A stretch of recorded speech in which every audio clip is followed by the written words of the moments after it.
to answer the complaint. Maubos yun eh. Yung 15 days yun, baliwala yun eh. Because you have to give Sarah time to file his comment. Anong position ng Ang position namin, don't file it now because you cannot act within, kasi mag-expire yung Senate eh. Good morning po, Manong Ted, at sa lahat po na inyong tagapakinig. Opo. May mga nangungumusta po dun ho sa inyong ginawa pong pagdinig sa confidential fund ni VP Sara sa inyong komite. Tapos na ho ba ang hearing na ito? Ano ho ba kayo? Nag-ano na po kayo? Nag-closing Hindi pa po ito na-conclude. Supposedly, 2 weeks ago, magsiset po sana ako tungkol po dito. But yung mga members po natin ay nag-request, baka po pwede po ang unahin muna yung sa PHealth. Medyo interesante. Nako mga kababayan.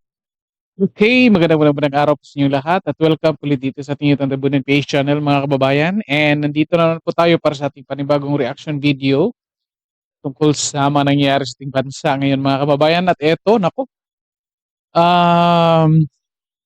iiyak ang mga makakaliwang grupo nito mga kababayan, lalo na itong Makabayan Black na or yung lahat ng mga nag-file ng impeachment case laban kay Sara Duterte mga kababayan tungkol dito sa latest na mga nangyayari doon sa kanilang i-file na impeachment case laban kay Sara Duterte mga kababayan. Kasi nga aaksyonan na raw ng Kongreso itong i-file na impeachment case laban kay Sara Duterte mga kababayan. At anong posibleng mangyayari nito? Ito alamin natin mga kababayan kung bakit iiyak ang mga makakaliwang grupo nito na nag-file ng impeachment case laban kay Sara Duterte mga kababayan. Ito, tingnan natin ito. Tingnan nyo hanggang sa huli kasi may 3 videos tayo na ipipresenta. At i-analyze natin mga kababayan, connect natin itong 3 videos na ito para maintindihan natin kung anong mga posibleng mangyayari nito tungkol doon sa case, impeachment case sa Sara Duterte mga kababayan. At ito, tignan natin mga kababayan. By the way, galing ito sa interview ito kay Justice Antonio Carpio mga kababayan. Interview ito ni Christian Esguerra. Galing sa kanyang channel mga kababayan. By the way, bago natin umpisa mga kababayan, paki-like and share ng video natin and then paki-subscribe na rin po sa ating channel. And by the way, maraming salamat po. Maraming salamat po sa lahat na nakapag-subscribe na at naabot na po natin yung goal natin na 1,000 subscribers mga kababayan. So most likely ngayon mga kababayan, mag-goal ulit tayo ng panibago. Sana po by bago matapos itong 2025, aabot po tayo ng 2,000 subscribers mga kababayan. Okay? At maabot po natin yan sa pamamagitan po ng tulong ninyo. Okay? So ito, umpisahan na natin mga kababayan. Ito. Tingnan natin yung explanation dito mga kababayan. Tony Carpio.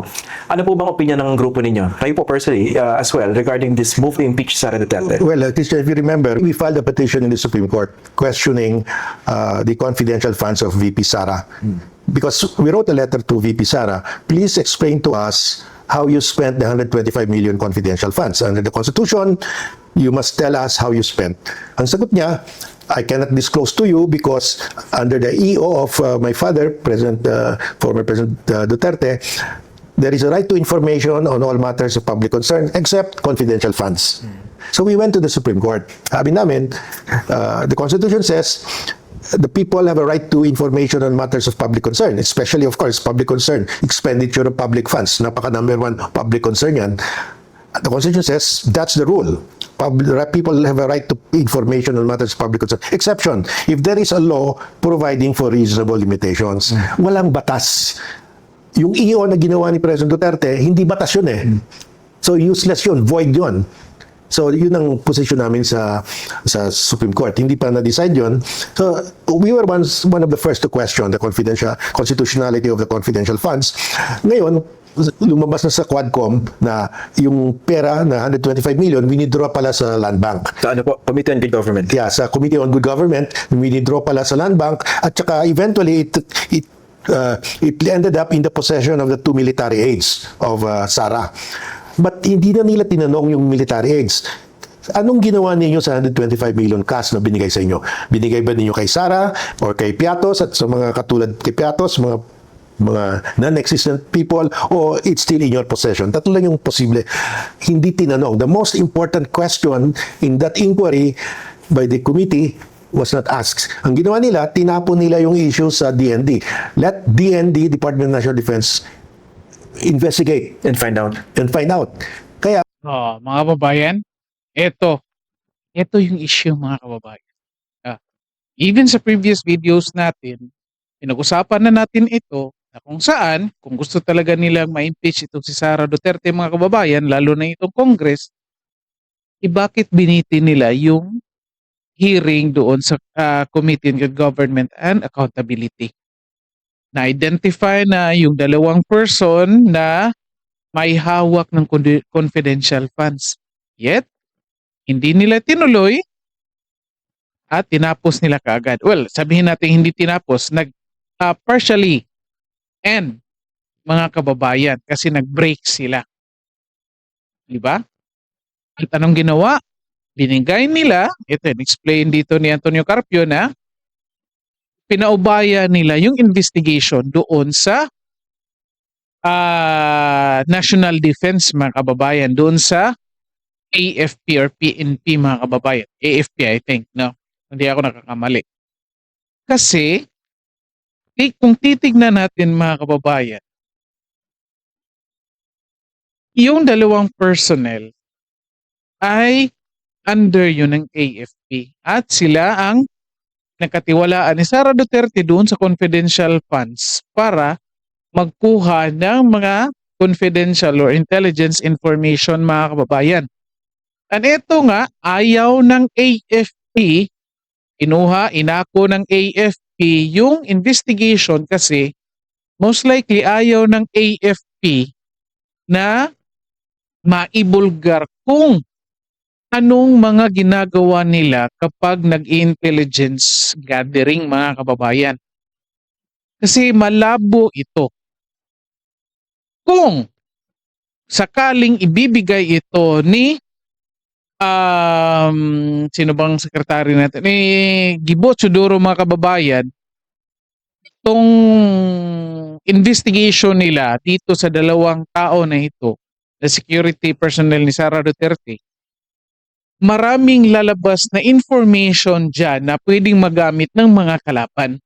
Kaya ayaw nilang ilabas yan mga kababayan. Again, ayaw natin na ma-impeach si Sara Duterte. Yet, gusto natin na magpatuloy yung impeachment case para magkaroon tayo ng closure mga kababayan.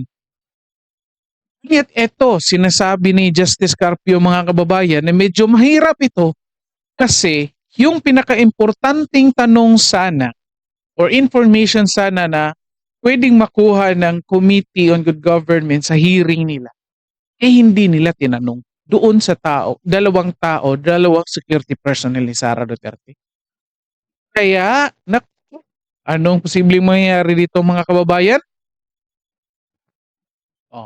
Yung final na impeachment case, kahit ilan pa yon, 2 or 3 or sinasabing mayroong 4 pa, medyo malabo yung kaso na yun mga kababayan. Kasi nga walang napatunayan doon sa hearing nilang. Napatunayan lang na withdraw yung pera nandoon sa dalawang security personnel. Ginamit man o wala, saan binigay, ito nga sinabi ni Carpio, anong nangyari doon? Binigay ba kay Sara? Binigay ba sa mga non-existent na tao? Nandun ba sa kanila? Hindi yan masagot-sagot mga kababayan. Yan yung mahirap dito. On the part sa mga nag-file ng impeachment case mga kababayan. Kasi ang malaking issue talaga. Ito confidential funds, hindi mo yan pwedeng busisain. Busisain mga kababayan. Kahit na sinasabi dito ni Justice Carpio Kasi kung madali lang talaga, kung pwede lang talaga yan, kailan pa sila nag-file ng petition sa Supreme Court na i-request si Sara Duterte na ilabas yung information patungkol dyan. And yet until now, mga kababayan, wala pang tugon yung Supreme Court patungkol dyan. So, patuloy natin. Ang aming, what we are asking now, demanding from DND, to release to the public the result of your investigation. Kasi the moment the results are out, pag sinabi nila binigay namin kay Sara, we can now bring the case against Sara. For what? For plunder. Kasi 125 million eh. No.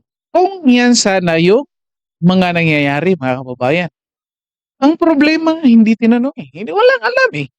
What if sabihin niya, dinistribute din naman namin after? Yeah, Ito. kanina niya binigay. Puro piatos, mga fake yun eh. Okay. So, what we're saying is complete the investigation kasi bitin. Pag sinabi ng dalawang military aid, binigay namin sa kay Piatos at saka katulad mga tao katulad kay Piatos, silang kawawa. Fake yun eh. Ano mo bibigay sa non-existing person? Pag ganun po ba, hindi mananagot si VP bilang head of agency? Mananagot rin. Pero mananagot rin yung military aid. Whereas kung din sinabi niya binigay niya, Wala sila, out sila. Third, baka nasa possession pa nila, mananagot rin sila. We need that vital information. Yun yung missing link eh. The most important question yun eh. Yun yung the final nail in the coffin. Hindi mo, you did not hit the nail that you need to close it. So, sabi namin, premature yung ipa-file mo ngayon. Kasi first of all, sabi nga ng section ng House, wala nang time. Kasi from the section has to submit the endorsed complaint pag may isang endorsement ng congressman within 10 session days from receipt of the speaker. Ngayon siguro mga 9 or 10 days na, and then from there the plenary will have to Ito mga kababayan, ito sinasabi. Yun nga yung vital information. Yan nga sinasabi ni Justice Carpio nga nail in the coffin sana yun. And yet, missing eh. So ito, hanging sila. Weak yung impeachment case, mga kababayan. Ito si Justice Carpio na nagsabi na yung nag-file ng impeachment case, kahit sabihin nila na matibay yung ebidensya, matibay, ito nga. Again, kahit tayo mga kababayan, hindi tayo abogado, kapag sinubaybayan mo lang yung hearing ng Committee on Good Government, alam mo na mahina talaga yung case or impeachment case laban kay Sara Duterte, mga kababayan. Unless nga lang, of course, kasi ito yung problema sa impeachment case. Numbers ito. Kapag nakakuha ka ng, sabihin natin 1/3 or yung sinasabi nila na 103 or 106 counts na votes, regardless of the evidences, mga kababayan, well, proceed yung impeachment case doon sa Senado.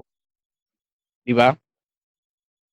Yan yung problema or sabihin natin yung issue doon sa impeachment case talaga. Hindi yan evidence-based.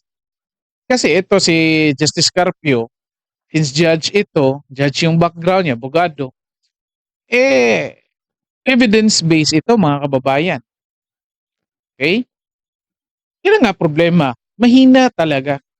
Kahit sabihin natin matuloy yung impeachment case na yan, pagdating doon sa Senado, maglalabasan yung mga ebidensya, mga kababayan. Most likely, yung ebidensya ng kalaban medyo mahina talaga. Kaya nga ito, sinasabi niya na medyo hindi na talaga pwede.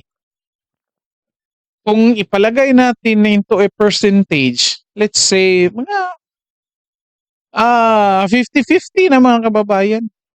Kasi ang chance na lang nito na matuloy itong impeachment case ay ang immediate vote ng 103 na mga congressmen, mga kababayan. Ang problema until now, I think lang, hindi pa nakukumpleto itong 103 mga kababayan. Unless the next few days, mga kababayan, may milagrong mangyayari. Diba? Well, posible pa rin yan kasi nga nagagalit na itong si Bongbong Marcos doon sa pambabatiko sa kanilang 2025 budget. Di ba? Kung posible ito yung magiging resback ng administration ngayon doon kina Sara Duterte at former President Rodrigo Duterte. Mga kababayan, posible yan. Kaya, well, sabihin natin, under naman ni Martin Romualdez yung mga kongresista, marami siyang pera, kontrolado niya ito yung kontrolado niyang Congress, pwede yung gawin yan. Ito, again, 50-50 chance lang mga kababayan. Yet, ito, sinasabi ni Justice Carpio, mahina talaga mga kababayan. Decide to refer it to the Justice Committee in 3 session days. But the effect there, the moment it's referred to the Committee on Justice, the 1-year period starts. Doon magsisimula. Doon magsimula na you cannot file another impeachment complaint for 1 year. But pag dumating na yan sa Committee on Justice, hindi pa umabot sa sa Senate. Para umabot yan sa Senate, it has to be signed by 1/3. Pero let's say 1/3 will sign, umabot sa Senate, wala nang time ang Senate kasi mag-election na, campaign period will start February 11. Wala na silang time. Wala nang time mga kababayan. Kailan yung February 11? Most likely next week na mga kababayan. Di ba? Ano pa mangyayari? Ano pang gagawin lang? Maghihiring pa sila dyan. Babalik sila June. Pero sa June, konti lang. I think they have just 2 weeks to 14, 15 session days. At saka, they will not be interested. Hindi matapos. Kasi you have to give Sara 10 days to answer the complaint. Maubos yun eh. Yung 15 days yun, baliwala yun eh.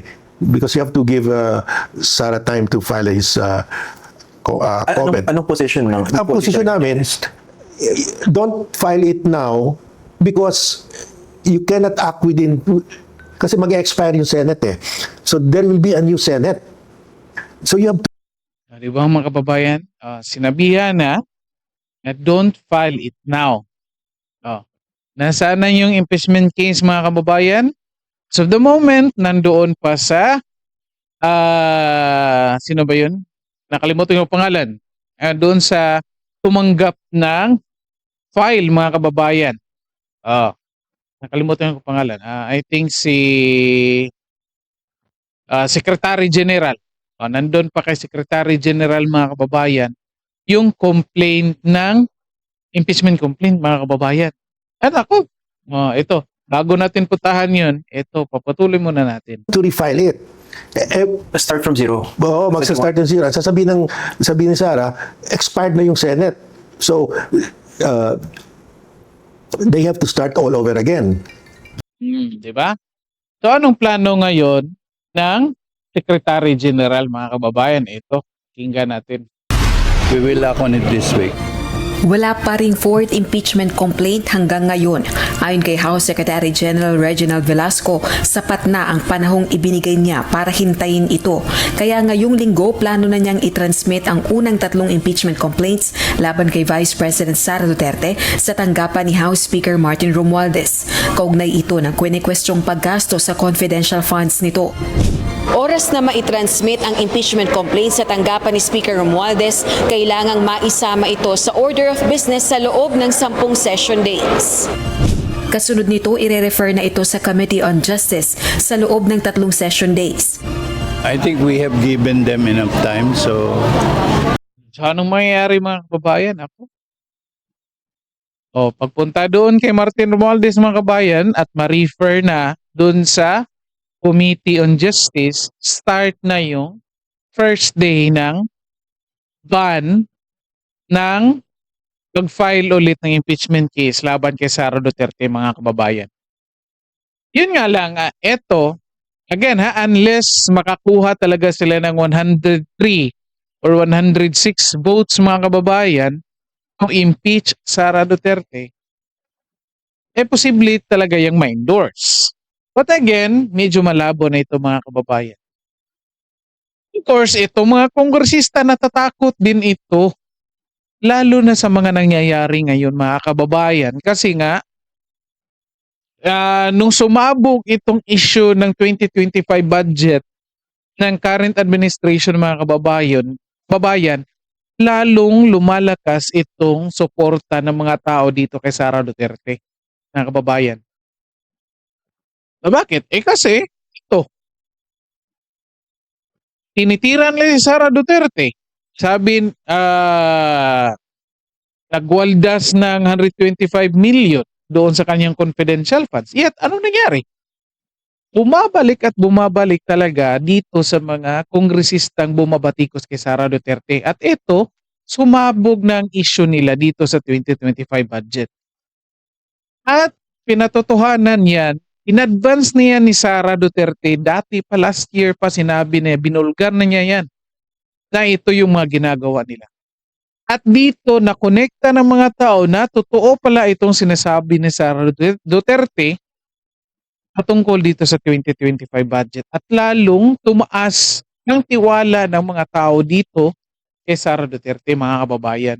Compare dito sa mga tao, mga kongresista na nag-aakusa dito kay Sara tungkol dyan sa corruption na yan.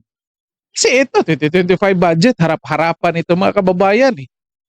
Kahit sabihin natin budget pa lang yan, hindi pa yan yung totoong nakawan. Yet, i-budget yan, prove yan, i-release yung pera na yan, at uubusin yan.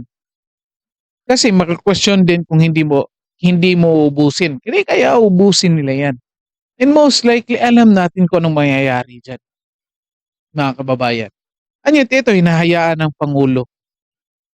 So ito na ngayon. Ito mga kongresista natatakot na ito na buboto dito sa impeachment case versus Sara Duterte, mga kababayan. And of course, alam naman natin na ang dami nang nagsabi na hindi na sila makasuporta dyan sa impeachment case kasi wala ng oras, mga kababayan. Kahit gustuhin pa nila. So most likely, ang gagawin nila, hindi rin yan buboto. So anong mangyayari ngayon? Naku, mga kababayan. Iiyak itong mga nag-file ng impeachment case laban kay Sara Duterte dito. At anong mangyayari? Naku, maghihintay ulit ng 1 year, mga kababayan, bago pa sila makapag-file ulit ng impeachment case. At ngayon, magkakaroon tayo ng election. Naku, titignan natin kung anong mangyayari dyan, mga kababayan. Kasi nga, posible dyan sa mga kongresista na yan na gumawa ng kabulastugan dyan sa 2025 budget at sa Quadcom at sa ibang hearings nila na posibleng hindi niyan makakabalik, mga kababayan. At ito na nga. Again ha, ito, tinitignan, kinokonek natin itong mga pangyayari, mga kababayan. Ang dami ng nakikitang rason kung bakit hindi talaga ito matutuloy. Walang oras. At ito pa, parang nang bubuli ito si Reginald Velasco na sinasabi ng mga nag-file ng impeachment case na i-transmit na yung file or action, yung case. Action na. Yet, ano nangyari? Wala. At ngayon lang a-actionan. Ngayong week lang na ito itra-transmit doon sa office ni Martin Romualdez, mga kababayan. At alam naman nila na wala na talagang oras.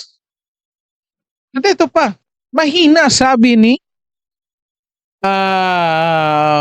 Justice Carpio, mga kababayan, ang kaso kasi nga hindi alam kung walang sagot doon sa tanong kung saan, anong ginawa doon sa confidential funds.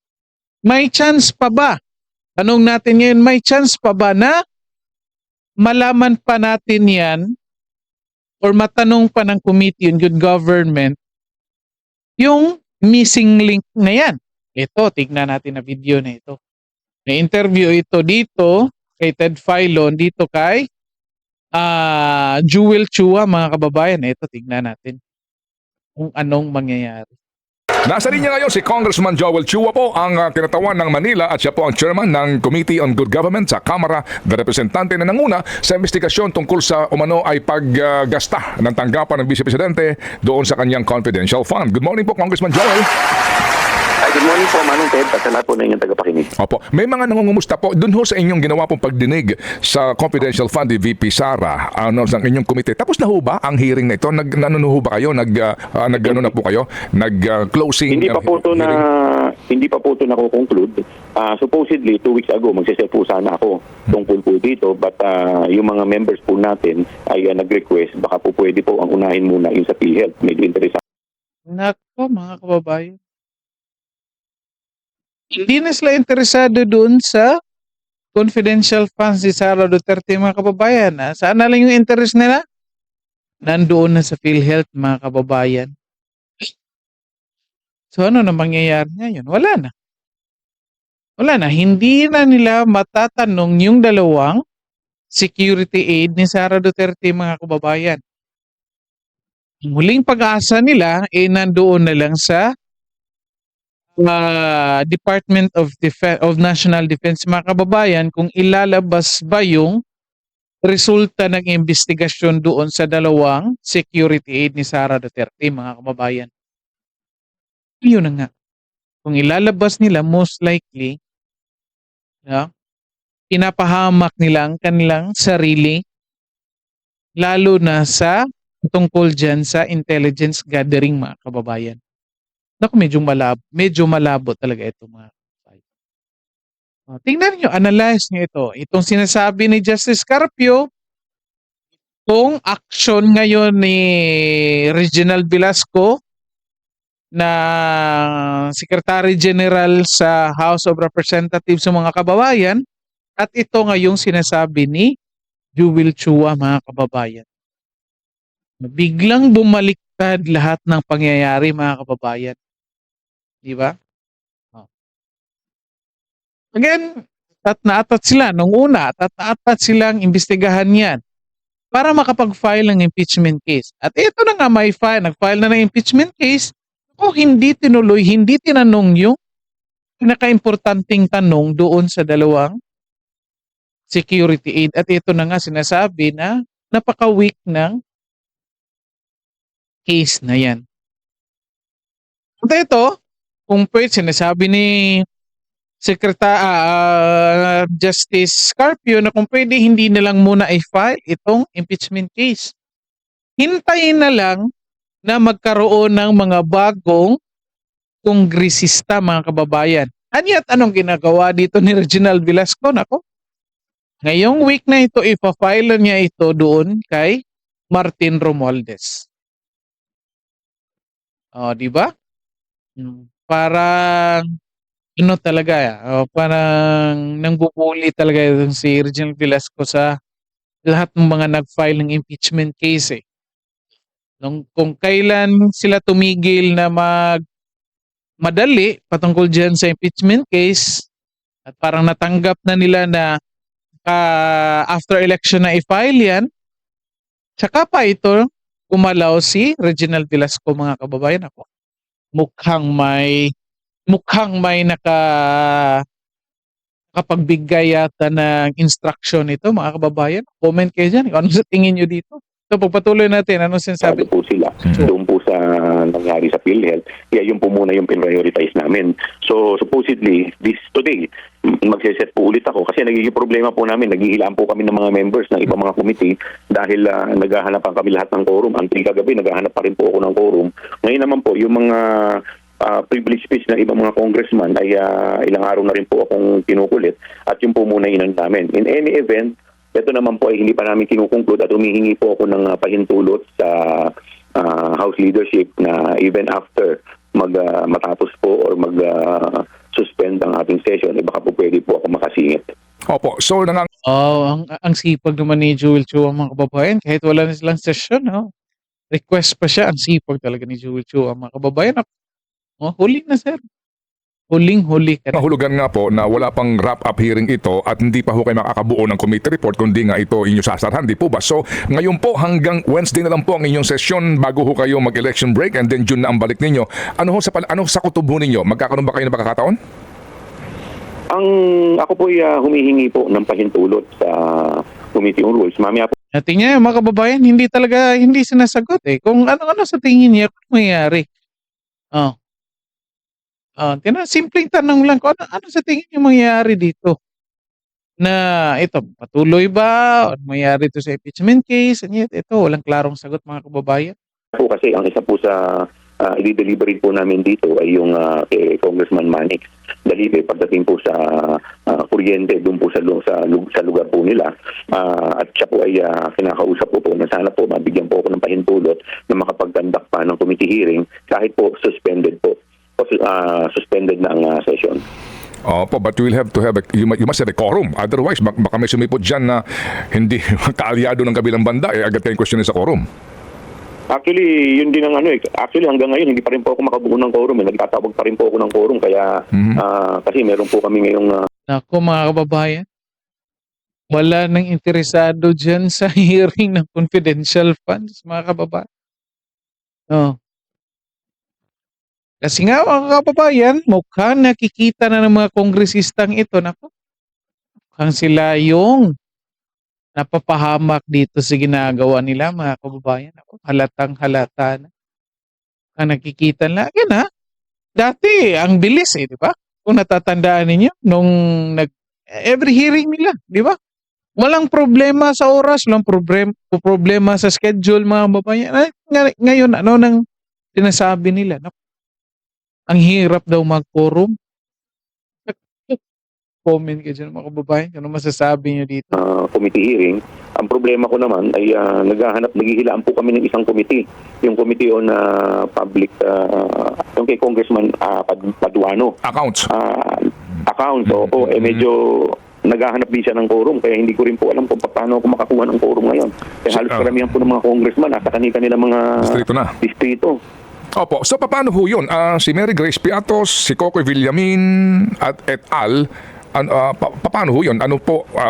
Paano ito, kumbaga natin tatanggapin na sinimulan po ng komite itong revelasyon sa mga sinasabing signatories na napakaraming mga voucher and then at the end of the day, parang walang closure? Kung hindi po ito, ang inaantay ko rin, kung hindi po ito magiging, kung hindi po matatapos yung ating committee hearing. Ang tagal makasagot mga kababayan. Medyo malabo na talaga. Kasi nga, nag-aatras abante itong mga kongresista, mga kababayan. Kasi dapat, independent body itong House of Representatives. Nakikinig sa advice ng Malacanang, nakikinig sa advice ni Bongbong Marcos, mga kababayan. Hindi ano nangyayari ngayon? Di wala na. Wala ng quorum. Ang hirap ng kumuha ng mga kongresista na dadalo sa hearing na yan. Dati naman walang problema.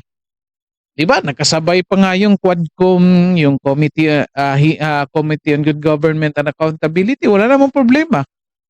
Maraming kongresista nandoon sa Quadcom at nandoon din sa Committee on Good Government and Accountability na hearing. Wala namang problema. Bakit ngayon ang hirap na? Ito nga mga kababayan, medyo malabo talaga.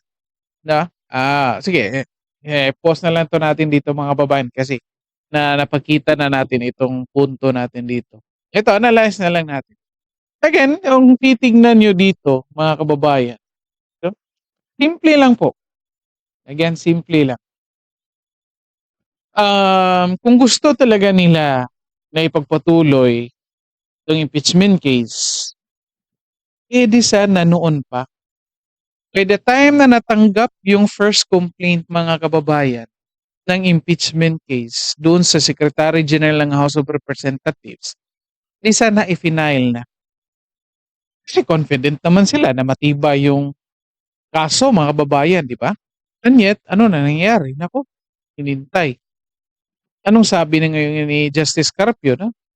Kung pwede, hindi na lang ipa-file para hindi na mag-start yung count ng ban ng impeachment case, ng pag-file ng impeachment case laban kay Sara Duterte, mga kababayan. Kasi mangyayari nito, after the election, mga kababayan,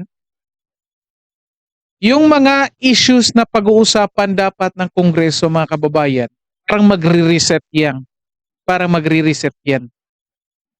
Madidismiss yan lahat, bambabaliwala yan. Kung ano yung hindi mga natapos, mga kababayan, katulad nung Quadcom, katulad nitong Committee on Good Government and Accountability, patungkol dyan sa confidential funds ni Sara Duterte, ito sinasabi nila, hindi pa tapos, ano mangyayari dyan? During election, mawawala yan lahat, mga kababayan. At kapag na-file yung impeachment case na yan, umpisa na yan.